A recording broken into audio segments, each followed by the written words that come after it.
Hey beautiful ones, and happy weekend. Today I've decided to talk to you about aromatherapy and essential oils and ways we can use them and how they really help us and they really benefit for us.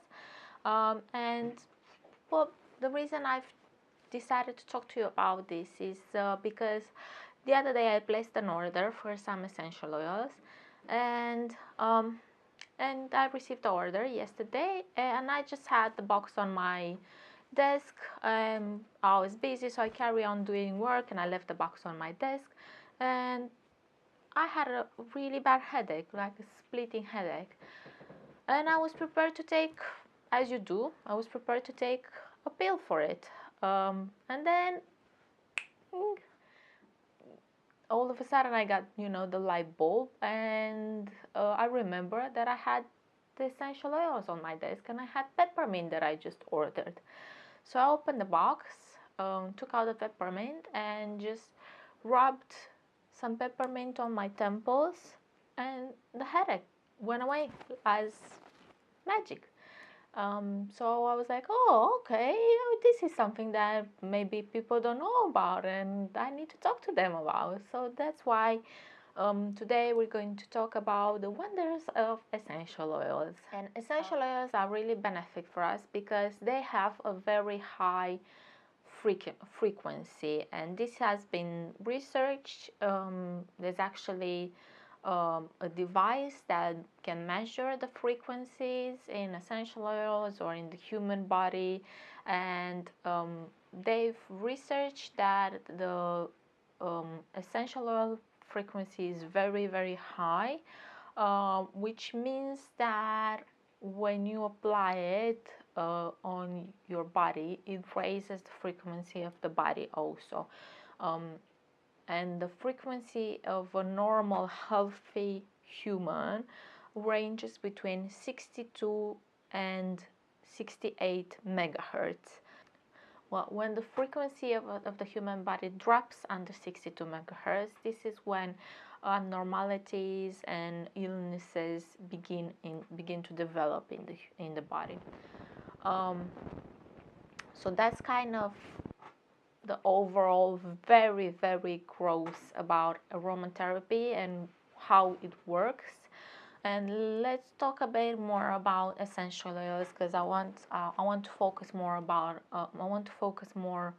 on what essential oils are, how you can use them, how you can choose them, and all that. So essential oils are extracted from different bits of the plants. They can be extracted from flowers, they can be extracted from leaves, they can be extracted from stems, roots, different parts of the flower, depending on the essential oil. Essential oils consist in tiny aromatic molecules that are readily absorbed by the skin, and whilst breathing they enter the lungs. From the lungs they go into our bloodstream, so that's why they help with what I mentioned earlier, which is raising the frequency, because they go very quickly from the lungs being absorbed, they go very quickly into the bloodstream. Quickly about how they're extracted, and I'm mentioning this to you guys because this I think will help. Well, when I learned about essential oils, this was really good for me because this way I could learn how to pick them, and it's about the extraction process. So there are three extraction processes. The first one is the distillation method. The second method is cold pressure. Method 3 is solvent extraction, and this is used mainly for flowers. And the fourth method is resin extraction. Resin extraction means basically tapping certain parts of the tree just to extract the resin out of them. So those are the extraction methods for essential oils. Now let's talk about a bit about how we can use them, because I think this is really important. So the way you can use essential oil is first inhalation. which basically means that you're breathing the essential oil, and you can use that by using the what we call the hand method. So basically you can just put a drop of essential oil in your hand, rub it, and then you just put the hands over your nose and mouth, and you just breathe. This is very good for, like I mentioned at the beginning, for if you have a headache, you can put a drop of peppermint oil in your hand, rub it, and just smell that for a minute or so, and that will really help release tension and break the headache. And then another inhalation method is the bath method, which is basically when you take a bath, when you do your bath, when you want to be luxurious, if you want to relax in the bath, or if you have a cold, or if you want to be sensual, you can just put a few drops of essential oils in your bath and then go sit in the water and do your thing. And then because of the warmth of the water, the essential oils will just evaporate, and in the air where you do your bath, in your tub, in your bathroom, you will have this amazing smell. Another method of using essential oils with the inhalation is by using aromatherapy sticks. I actually had a few, but I didn't bring them with me here, so bear with, I'll go and bring one. Okay, so these are the aromatherapy sticks. I just bought them. I actually didn't use this one, so that's why they're still in the back. You can buy them off the internet. They're quite inexpensive, and then they're just the nose sticks that you can buy from the chemist, and they come with the little pads, and then you get the sticks, and the sticks are empty. So what you do is you take your little pan, you put it inside, and then before you put it inside, you put a few drops of essential oil on it, your favorite essential oil, or depending what you want to achieve with the stick. If you want to use it for anxiety, if you want to use it for opening up your nose, if you want to use it for headaches, depending what you want to do. Of course, you can pick different essential oil, but you just put an essential oil here. You can put a mixture also of the essential oil, put it inside of the stick, and then you just sniff it. Be careful with this though. If you use it and you have it all, you can have it with you in your bag or whatever. That's very good to have.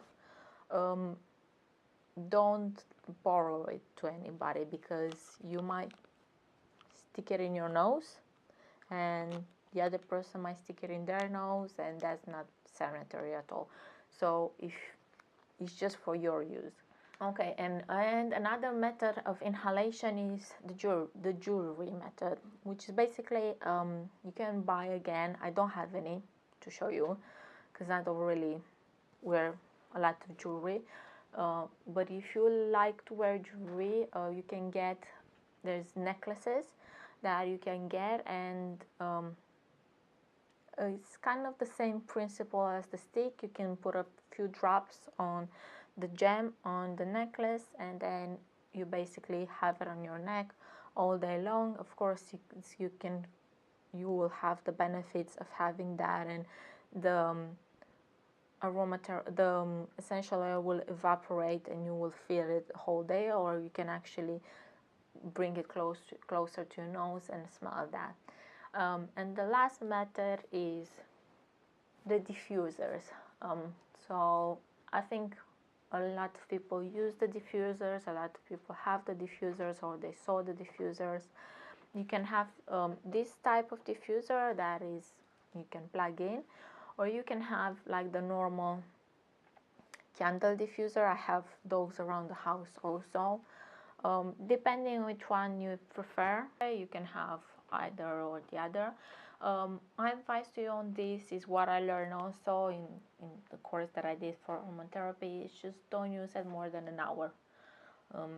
If you use it for an hour, and then you can stop it. I have prepared a PDF with a list of aromatherapy recipes and how you can use them, and I will link that in the description box below if you want to download that. And beside inhalation, which is I think the most common way of using essential oils, there's also topical application, which means that you can put it on the skin. Essential oils are not made to be used internally, and it can be very dangerous if you use it internally. So if you find recipes or if you find people who tell you to use it internally, don't do that, because you can get really bad results. The most benefits you can get from an essential oil is by using it with the inhalation method, with all the things that I've mentioned before, or topical, which is you can use it by massaging. So you can have a massage with essential oils, or you can use it by creating different recipes that you can use on the skin. So you can do soaps, or you can do face creams, you can do body creams, you can do scrubs, you can do all sorts of things that you can use on the skin with essential oils in them. And the topical application is very important because you will distill your essential oils, and the distillation concept is very important.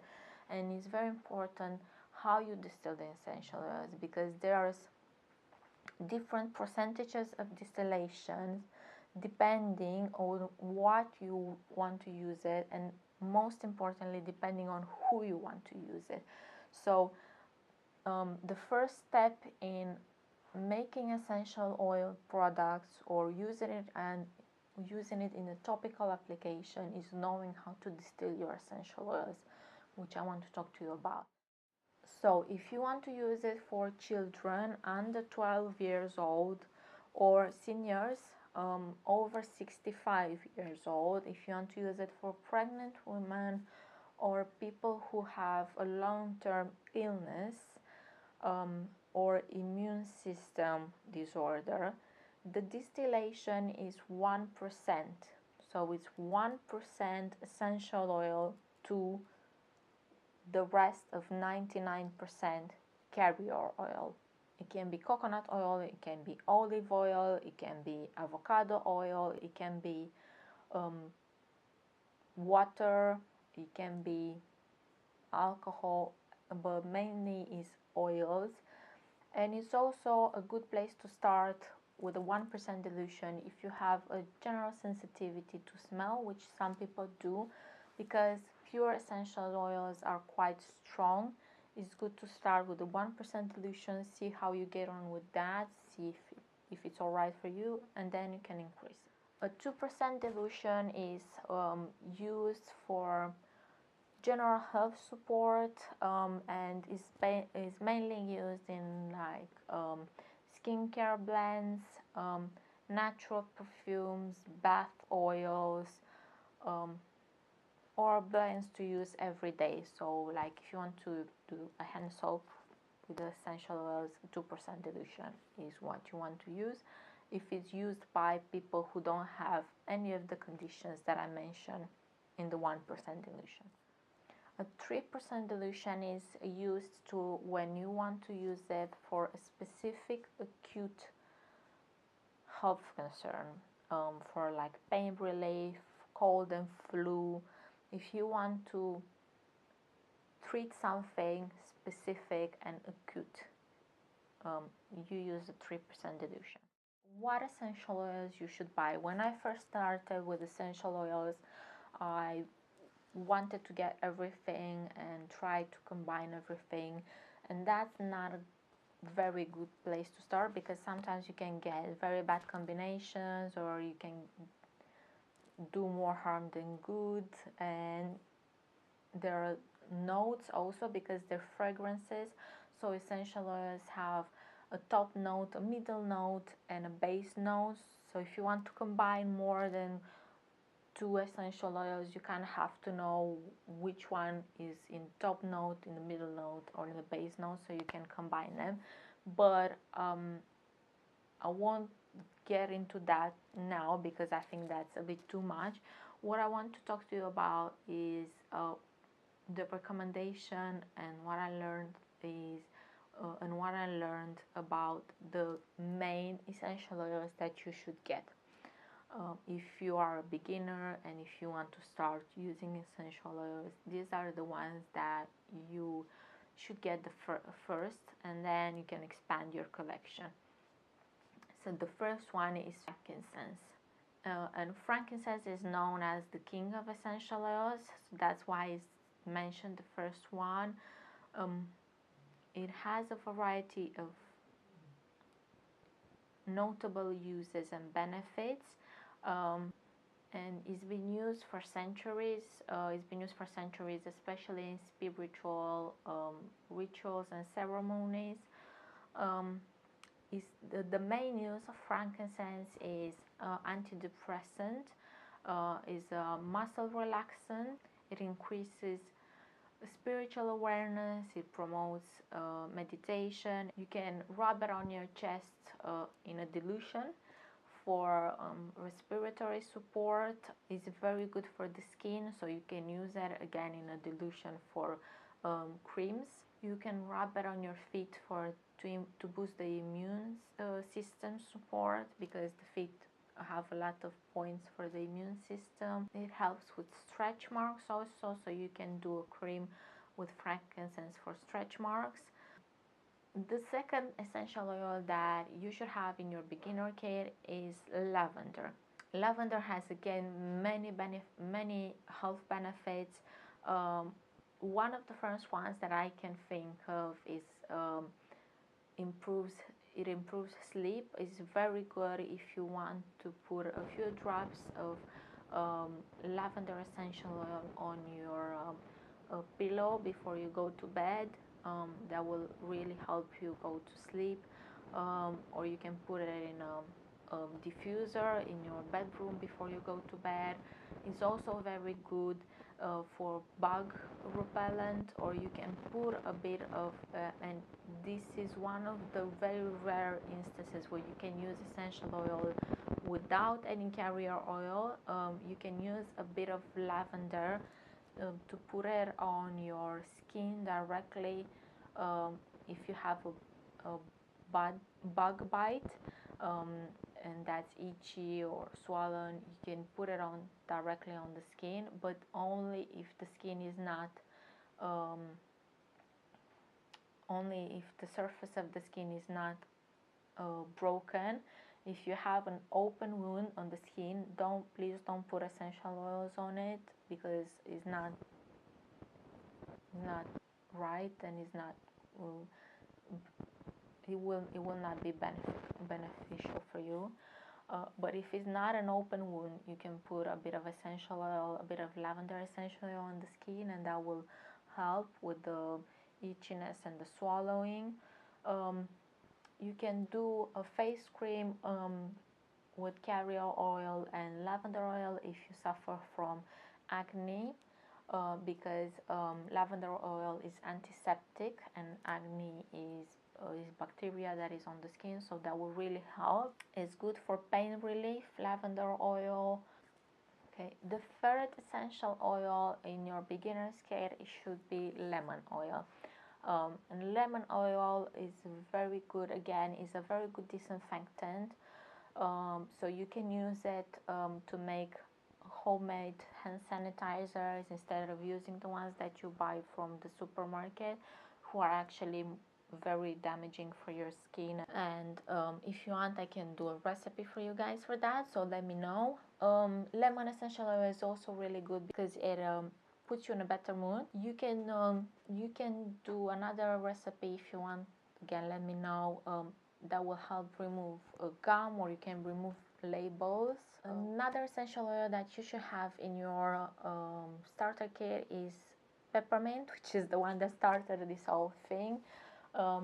Peppermint is really good for increasing mental accuracy. So If you are one of those people who are going through exams or studying, diffuse a bit of peppermint oil in the room where you're studying. That will really help you increase mental accuracy and focus. Again, it's really good for headaches. If you are on a diet, diffuse a bit of peppermint essential oils.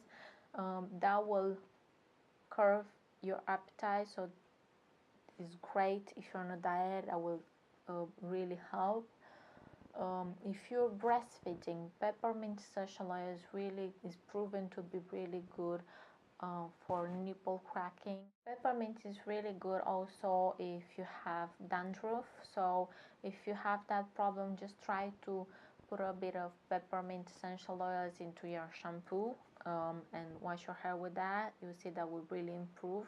It's really good for pain, for muscle pain. I actually used it for muscle pain. You can do a dilution with peppermint and coconut oil, and have a massage with that. That's just amazing for muscle pain. Okay, so those are the essential oils that you should have in your starter kit. Start with these ones. Use them. Use the PDF that I created and see how you get on with that. If you feel like you can work your way up, get more. In the PDF there are more recipes, but just start with those. Let me talk to you about a bit about what types of essential oils you should use and how to buy them. So first of all, only use 100% pure essential oils, because if you use anything else than 100% pure essential oils, then you might as well not use them at all. They're not going to help you, and they might actually do more harm than good. So please always be mindful when you buy your essential oils that they are indeed 100% pure essential oils. How you know they're 100% pure essential oils?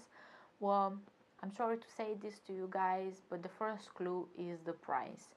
Essential oils are pricey, and the reason they're pricey is because they actually have to use a lot of leaves. Let's say for peppermint, a lot of peppermint leaves to actually get a little bottle of pure essential oils. So of course they're going to be pricey because they use a lot of quantity of the product to get that. The method is not that easy to actually do. Any of the methods, the distillations, the steaming, the pressing, they actually quite pricey to do, just the process and of course the quantity. So to cut the long story short, the price is going to be your first clue. 100% pure essential oils, they are pricey. The second bit is, so I said the price is very important, and that's how you realize it's 100% pure. The second one is, when you buy an essential oil, buy it from a relatable source. There are a lot of manufacturers that claim to be essential oils, or as I said, you can buy it from a supermarket or something like that, and it's not a relatable source. Research the producer where you buy the essential oils. Like for me, I'll give you an example. I only buy my lavender essential oils from the lavender fields when we go every year. Here in UK, there's lavender fields. You can go every year from spring to summer to midsummer, I think. You can go and you can walk on the lavender fields, and of course they sell essential oils that they've actually been produced there, because you can go and visit the distillation room. So I only buy my lavender essential oils from there because I know for sure it's 100% essential oils. The other ones I buy from the internet, of course, I told you at the beginning of the video, but I buy from the internet from websites that I've researched and I know they're actually 100% essential oils, and they have certificates, they're proven. Just do a bit of research for this. It's important. It's something that is very important, and if you want to do something good for your body, make sure that you get something that would actually help you, not that will do you harm.